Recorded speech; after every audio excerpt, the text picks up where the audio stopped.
Good afternoon. I want to say thank you very much for this opportunity.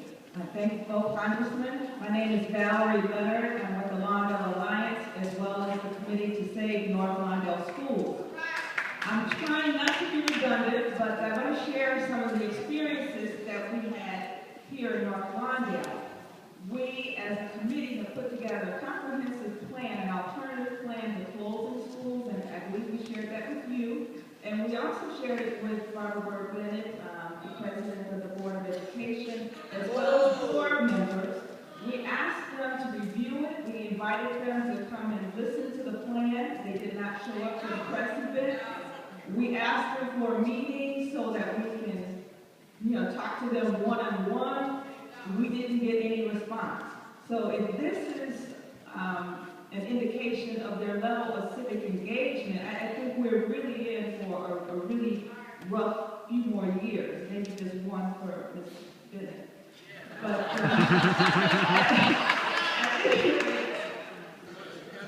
this committee is not fly-by-night people. We got we got people like the Congressmen on this committee, and they wouldn't respond. We got people who are representing institutions like Sinai Community Institute, and I'm not talking about the secretary. There's no disrespect to secretaries. I'm talking about the CEO of Sinai Community Institute. I'm talking about the CEO of Better Boys Foundation. These are community organizations that got deep roots in North Lawndale, as well as grassroots organizations and other people who are Black Club members. Yet they couldn't respond. People were paying their salaries. They could not respond. I don't understand that. They told us that our students would get better options, and in no case do we see that, beyond something written on paper, that students actually will have better options.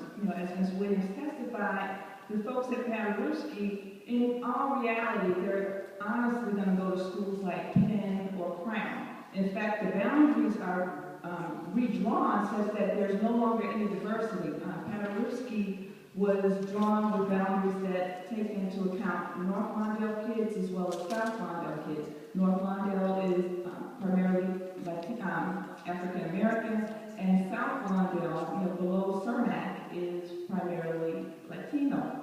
After they redrew those boundaries, saying that the school is, receiving schools are going to be Cardenas and Castellanos, realistically, the boundaries are on Cermak Road now.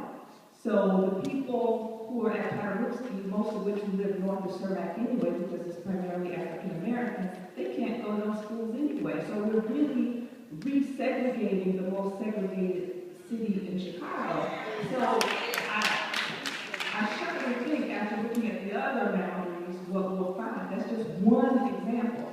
Another example that we have in North Lawndale is the fact that Henson, one of our best schools in terms of community outreach, community resources, everything that every principal has asked for in terms of supportive services. They've got a clinic, they've got resources, they've got people that help guide people.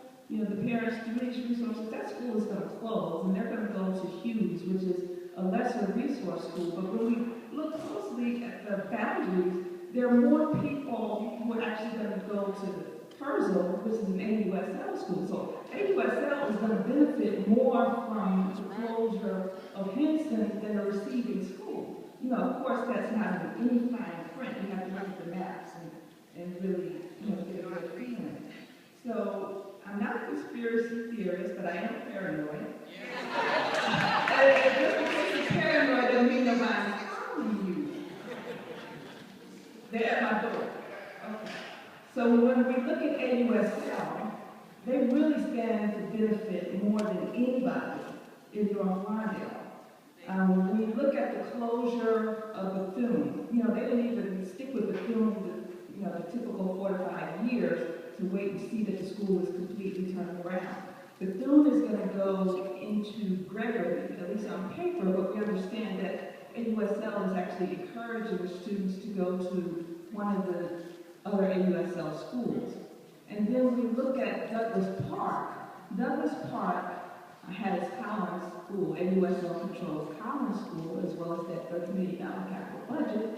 And they're going to also take over Chalmers. Chalmers is on the northeastern corner of Douglas Park. Chalmers is actually performing better than Bethune. You know, a turnaround organization is going to take over a school that's doing pretty well on its own. They're making good strides.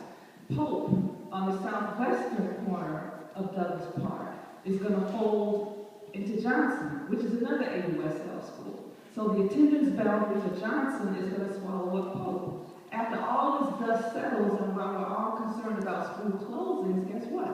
AUSL is going to control every school in Douglas Park. How about that? They're shutting out the rest of the community. They don't collaborate with the other schools.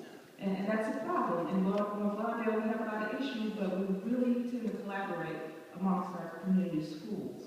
So I think in closing, you know, what we should ask you to do is do an investigation of the funds. You know, if there's any proof that there's any adverse impact along racial lines for people who work for CPS, for the students, for the people who actually live in the community, I think that you should hold the funds.